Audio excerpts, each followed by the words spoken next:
अच्छा जी, बात हम कर रहे थे यहाँ तक। ये 18 जो क्वेश्चन हमने किया है ये रिड्यूस सिलेबस में नहीं था, लेकिन हमने फिर भी कर लिया तो कोई इशू नहीं है। कम काम नहीं होना चाहिए, एक्स्ट्रा काम हो भी गया तो कोई मसला नहीं है। अब 19 से ऑनवर्ड बस आखिरी फेज है क्वेश्चंस का, इसको करके वाइंड अप करते हैं ताकि आपका ये काम जो है ना वो एक बार हर लिहाज से हो जाए कंप्लीट। 19, 20, 21, 22 और ऑनवर्ड एक ही तरह का काम है, तो 19 करना है, उसके बाद 21, 22 करना है। तो पहले मैं 19 करवा देता हूँ, फिर एक 21 भी कर लेंगे। 3 क्वेश्चन सिर्फ हमने करने हैं अब इंशाल्लाह। पहले हम बात करते हैं 19 की। 19 की वर्डिंग पढ़ें तो कोई एक नई चीज़ आपको देखने को मिलेगी यहाँ पे। वो नई चीज़ ये है, यहाँ आपसे कहा जा रहा है कि फाइंड जनरल सोल्यूशन। इसको अंडरलाइन कर दें, जनरल सोल्यूशन फाइंड करना है। बल्कि मैं यहाँ लिख भी देता हूँ आप लोगों के लिए, find general solution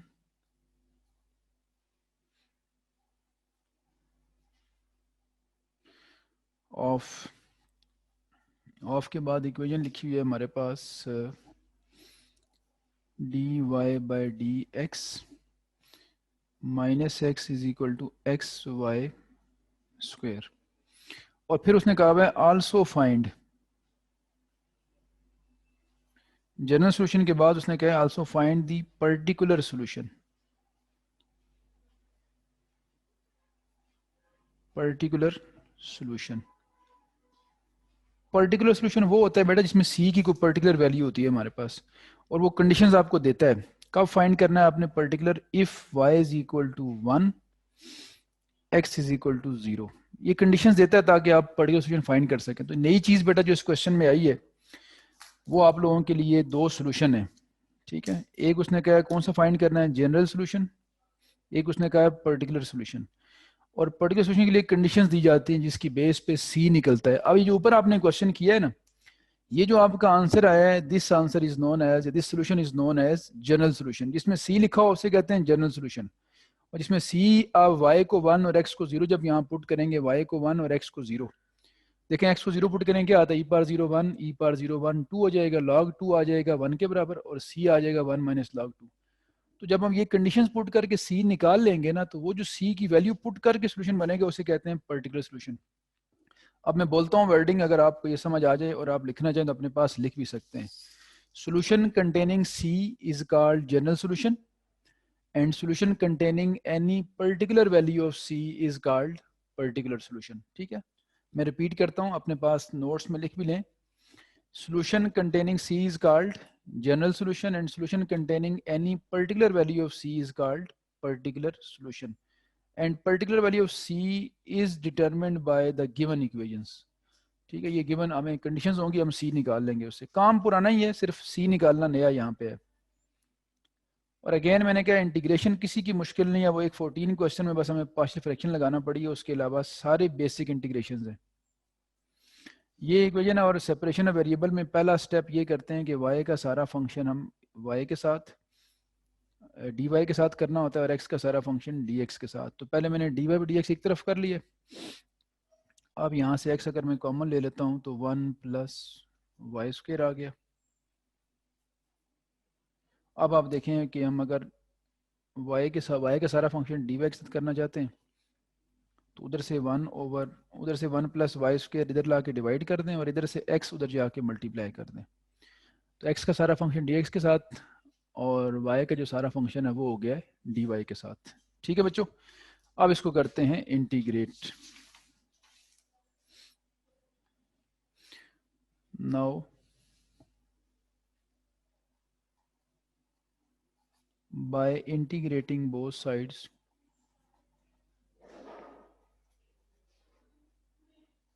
integrating both sides, एक तरफ आया 1 over 1 plus y square d y, और एक तरफ एक्स डी। अब सारे आप जानते हैं ये कि 1 over 1 plus y square tan inverse का डेरिवेटिव होता है, तो ये तो रिवर्स रूल से हो गया, इसका आ जाएगा tan inverse of y. X power 1 को हम पावर रूल से करें, एक्स स्क्वेयर बाई 2 और प्लस कांस्टेंट ऑफ इंटीग्रेशन। ये जो सोल्यूशन आया बेटा इसे कहते हैं जनरल सोल्यूशन। ठीक है, यहां लिखता हूं विच इज जनरल सोल्यूशन। इसको जनरली क्यों कहते हैं कि सी फिक्स नहीं है इसमें ना, सी को 1 2 3 4 पुट करते जाए तो सोल्यूशन आते जाएंगे। तो ये जनरल सोल्यूशन हो गया जिसमें सी है, ठीक है। Solution containing c is called general solution. Now we need to find c so that we can find particular solution. तो पर्टिकुलर के लिए कंडीशंस दी होती हैं लाजमी आपको। तो मैं लिखता हूं फॉर पर्टिकुलर सोल्यूशन, उसके लिए आपको कंडीशंस गिवन थी ना। वो कंडीशंस कौन सी थी, पिछले पेज पे लिखी हुई है अभी। y1 था और x 0 था। तो पर्टिकुलर सोल्यूशन के लिए आप x को पुट करेंगे 0 और y को पुट करें 1, ठीक है। इसको कोई नाम दे देते हैं, स्टार इक्वेशन कह दें। So star implies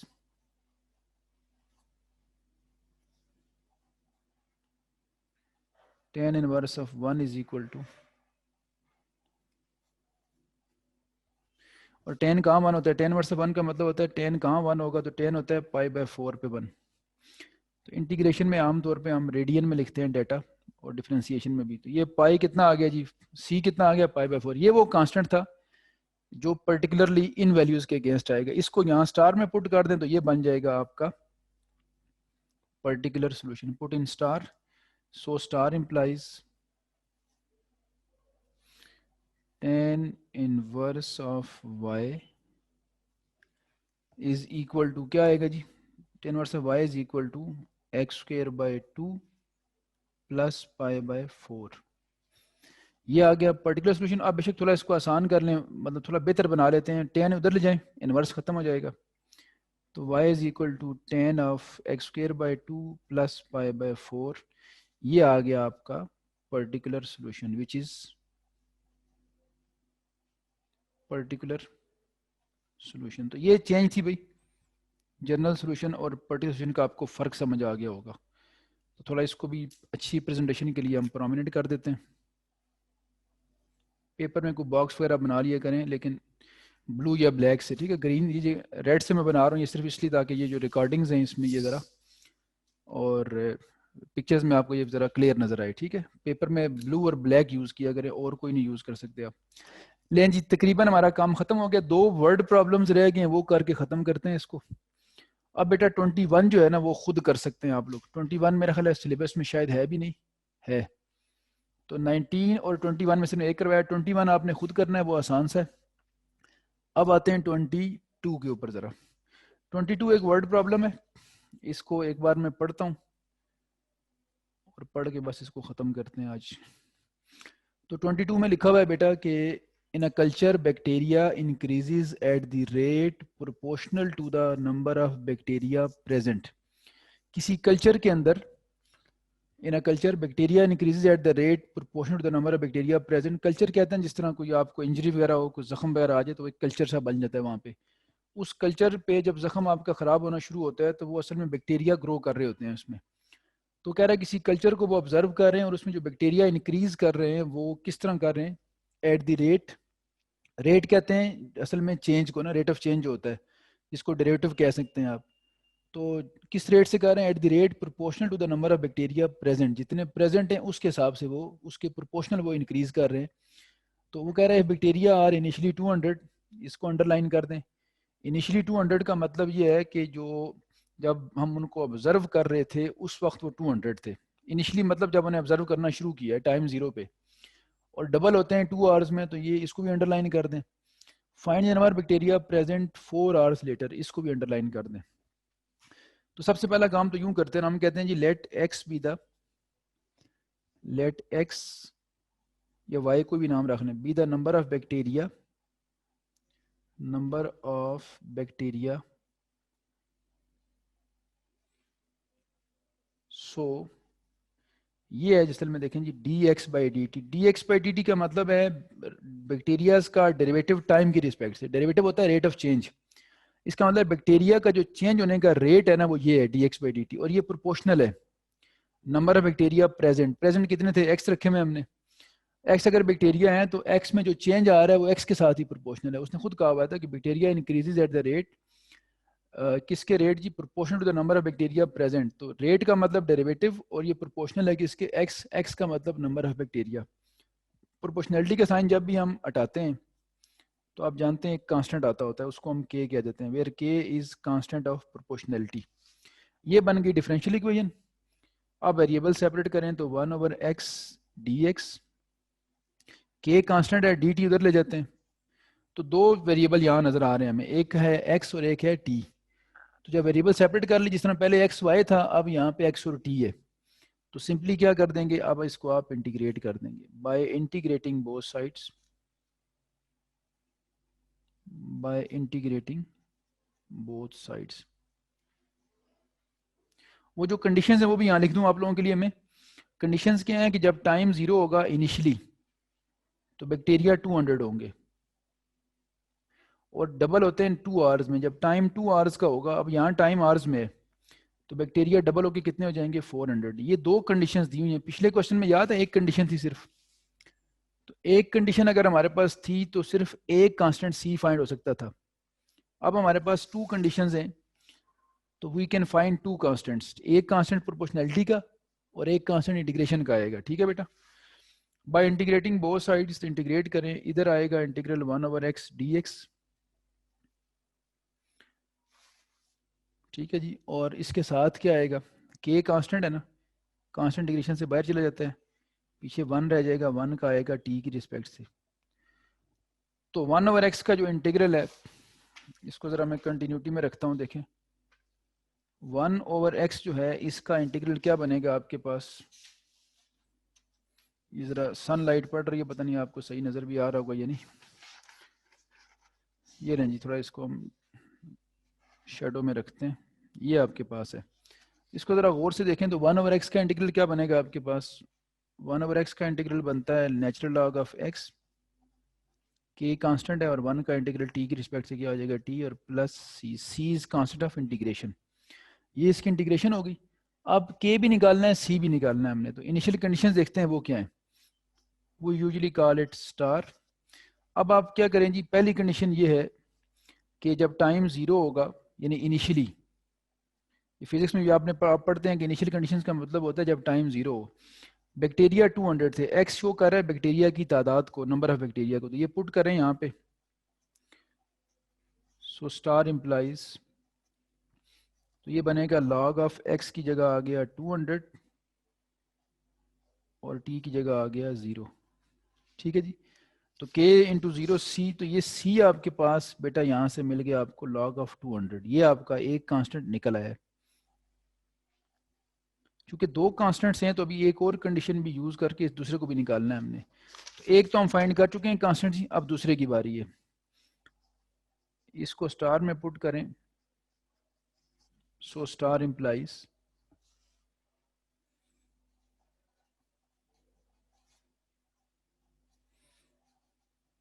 log of x is equal to k t plus log of 200। अब 200 को इधर लें ताकि दोनों log इकट्ठे हो सकें, log x minus log 200 is equal to k t. ठीक है बच्चों, और फर्दर मोर अगर आप देखें तो इसको आप कोई और नाम दे देते हैं, इसको 1 कह देते हैं। अब एक कांस्टेंट बाकी है इसके अंदर, ठीक है, बल्कि थोड़ा उसको और सिंप्लीफाई कर लेते हैं, log x माइनस log 200 जो है, ठीक है, ये पता नहीं नज़र भी आ रहा है आप लोगों को ये नहीं, अच्छा जी, log x माइनस 200 जो है, ये देखना ज़रा, इसको आपने log 200 को यहाँ शिफ्ट कर दिया ताकि ये हो जाए माइनस, तो अब log x माइनस 200 इसको आप लिख सकते हैं log of x over 200 by laws of logarithm. इसको बजाय कहने के ना, इसको कहें इक्वेशन 1। ठीक है जी, अब आपने अगली कंडीशन यूज करनी है, वो क्या थी, आल्सो में लिखता हूँ, आल्सो हम क्या कर सकते हैं, पुट कर सकते हैं t को 0, सॉरी 0 तो कर दिया था हमने, इनिशियल कंडीशन हो चुकी है, उसने कहा था बैक्टीरिया डबल होते हैं 2 आवर्स में, तो t को 2 पुट करें 2 आवर्स, बैक्टीरिया डबल कर दें 200 से डबल होके कितने होंगे 400, तो देखें सो 1 इम्प्लाइज, अब जरा 1 में पुट करते हैं, तो log ऑफ x, x की जगह 400 over 200 divided by k into 2, तो ये बनेगा log ऑफ 2, 0 0 से कट जाएंगे ना, log 2 टू द 4, 2 वो वाला यहाँ ला के डिवाइड कर दें, तो यहाँ से k की वैल्यू आ गई हाफ ऑफ log ऑफ 2। तो ये आपके पास दूसरा कांस्टेंट भी आ गया, इसको पुट कर दें 1 में।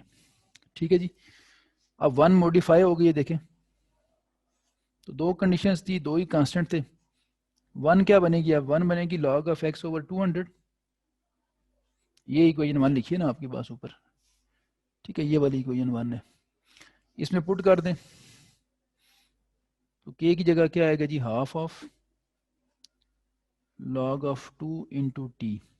अब हम चाह रहे हैं दोनों तरफ से log खत्म हो जाए, तो दोनों तरफ से बेटा log तब खत्म हो सकता है अगर आप log के जो क्वेश्चन है वो 1 कर दें। मैं इसको यूं लिखता हूं, log ऑफ x ओवर 200, इधर से t पीछे ले आए ये वाला, तो ये t/2 हो जाएगा। तो log उस तक खत्म नहीं होगा जब तक log के कोफिशिएंट ना 1 हो। अब log के रूल से इसको पावर में ले जाएं, ये t/2 पावर में चला जाएगा, इधर आ जाएगा log x/200। अब log log से कैंसिल कर देते हैं, taking anti log, taking anti log, तो log log log anti log से कटेगा, x/200 इधर आ जाएगा 2 रेज टू पावर t/2, और फर्दर मोर x यहाँ से आ जाएगा 200 टाइम्स 2 पावर t/2। ये एक ऐसा फार्मूला बन गया बेटा कि जो किसी भी वक्त बैक्टीरिया को काउंट करने के लिए इस्तेमाल किया जा सकता है। ठीक है, किसी भी टाइम आप बैक्टीरिया की स्ट्रेंथ कैलकुलेट करें तो इससे आप कर सकते हैं। अब क्वेश्चन की लास्ट वर्डिंग पढ़ें, उसमें उसने लिखा हुआ था कि नंबर ऑफ बैक्टीरिया बताएं, find number of bacteria 4 hours later. अब आप टाइम कितना पुट कर रहे हैं, 4, तो पता लग जाएगा कितने बैक्टीरिया होंगे। ठीक है, तो ये आ जाएगा x इंटू 200 इंटू 2 पावर, अगर 4 पुट करेंगे तो 4/2, 2 आ जाएगा, 2 पावर 2 4 होगा, 4 2 8, इसका मतलब है 800 बैक्टीरिया होंगे 4 घंटे के बाद, 4 आवर्स के बाद। ये हमारा आ गया फाइनल आंसर। ठीक है बच्चों, ये क्वेश्चन यहाँ हमारा हो गया कंप्लीट। अब हम चलते हैं आगे और आखिरी क्वेश्चन करके इसको वाइंड अप करता हूँ मैं। ठीक है बच्चों, तो आखिरी क्वेश्चन देखते हैं वो क्या है, और फिर उसके बाद इसको कंप्लीट करते हैं। इतनी वेलोसिटी 2450 से सेंटीमीटर पर सेकंड की वेलोसिटी से एक बॉल वर्टिकली अपवर्ड थ्रो की गई है। आपने 3 चीज़ें बतानी है, एक velocity at any time T, पहला पार्ट है, दूसरा पार्ट है distance travel by the particle at any time T, और तीसरा पार्ट है मैक्सिमम हाइट। तो हम जानते हैं वर्टिकल मोशन के लिए जो एक्सेलरेशन होती है वो -g होती है, अगर वो अपवर्ड है तो -g, अगर डाउनवर्ड आता है तो +g होता है। ठीक है, उसके साथ ये भी लिखा है नेग्लेक्टिंग एयर रेजिस्टेंस, वो भी नहीं है। तो एक्सेलरेशन को हम यहाँ से बात शुरू करेंगे, for vertical motion acceleration -g होती है। जी वैसे होता है 9.8 मीटर पर सेकंड स्क्वायर, लेकिन सेंटीमीटर में हो तो 980 हो जाएगा 100 से मल्टीप्लाई करके। तो एक्सेलरेशन क्या होती है, rate of change of velocity. तो यहाँ dv/dt से हमने बात शुरू की, वेरिएबल सेपरेट किए, जो कि डिफरेंशियल इक्वेशन बन गई है ना। तो इंटीग्रेट करें, dv के साथ कुछ नहीं था, मैंने 1 एज्यूम कर लिया, उधर dt के साथ भी 1 एज्यूम कर लें। g बाहर क्यों निकाला कि क्योंकि g कांस्टेंट है, तो 1 का v आ जाएगा, v की रिस्पेक्ट से 1 का इधर t आ जाएगा। फिर इसको सिंप्लीफाई किया हमने, तो ये हमारे पास वेलोसिटी आ गई एट एनी टाइम t, लेकिन इसमें c1 जो है कांस्टेंट ऑफ इंटीग्रेशन, ये निकालना है हमने। दो कांस्टेंट्स आएंगे जो कि 2 बार इंटीग्रेट करना है, तो मैंने इसलिए इसको c1 का है। तो टाइम जब 0 होगा तो वेलोसिटी ये होगी, टाइम को 0 पुट किया तो वेलोसिटी ये 0 पुट किया, वेलोसिटी की जगह ये पुट किया, चूंकि इनिशियल कंडीशंस में टाइम हम 0 लेते हैं ना। तो टाइम 0 पे इतनी वेलोसिटी थी, ये वाली जो ऊपर हमें गिवन थी इनिशियल वेलोसिटी, वो पुट की। तो पुट करने के बाद हमें यहाँ से c मिल गया, c1 पुट किया, वेलोसिटी आपके पास आ गई। पहला पार्ट हमारा कंप्लीट है यहाँ पे। ठीक है, फिर हमें उसने कहा था कि वेलोसिटी से जाएं डिस्प्लेसमेंट तक। तो हम जानते हैं कि rate of change of displacement velocity होती है। तो डिस्टेंस या डिस्प्लेसमेंट निकालने के लिए, चूंकि वर्टिकल मोशन है तो डिस्प्लेसमेंट डिस्टेंस के बराबर ही आएगी आपके पास, और वर्टिकली अपवर्ड गया तो इसका मतलब स्ट्रेट मोशन ही रहेगा। तो डिस्टेंस या डिस्प्लेसमेंट एक ही बात है। तो ds/dt वेलोसिटी होती है। वेलोसिटी यहाँ से आपने, ये जो वेलोसिटी है ये यहाँ पे आपने पुट कर देनी है। वेलोसिटी जब हम यहाँ पुट करेंगे इसकी जगह पे, तो ये हमारे पास बन गई डिफरेंशियल इक्वेशन s और t में। s के साथ s का फंक्शन t उधर ले गए dt, एस के साथ कोई तो हमने 1 एज्यूम कर लिया और इंटीग्रेट किया तो 1 का एस आएगा एस की रिस्पेक्ट से, और इन दोनों को मैंने सेपरेट किया और नेक्स्ट पेज पे इसको मैंने इंटीग्रेट कर दिया फिर, ठीक है। तो देखिए नेक्स्ट पेज जब हम जाएंगे तो इसकी इंटीग्रेशन ये लिखी है आपके सामने। अब 1 का इंटीग्रल क्या आ जाएगा, देखिए 1 का इंटीग्रल आ जाएगा एस टी का टी स्क्वायर बाई 2 और इसका 1 का भी आ जाएगा टी, और एक C2 लिखा है सेकंड कांस्टेंट ऑफ इंटीग्रेशन। अब इसको आपने सिंप्लीफाई करना है। इनिशियल कंडीशन फिर टाइम 0 पे डिस्टेंस 0 होता है, ये पुट किया तो C2 0 हो गया, इसमें पुट कर दिया आपने, ये आ गया आपके पास डिस्टेंस, या क्या लें कि which gives distance at in time T.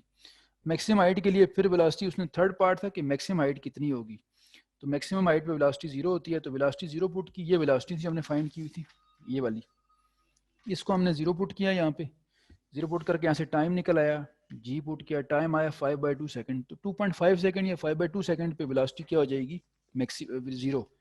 Velocity 0 का मतलब है हाइट मैक्सिमम गेन कर चुका होगा वो, तो ये वाली वैल्यू एस में पुट कर दें, एस चूँकि हाइट को शो कर रहा है या डिस्टेंस को, तो हमने एस में पुट किया तो हमारे पास 3062.5 सेंटीमीटर ये उसकी मैक्सिमम हाइट बनी है, ठीक है बेटा। अब इसको क्लोज करते हैं और आज के लिए इतना काफ़ी है। अल्लाह हाफिज़।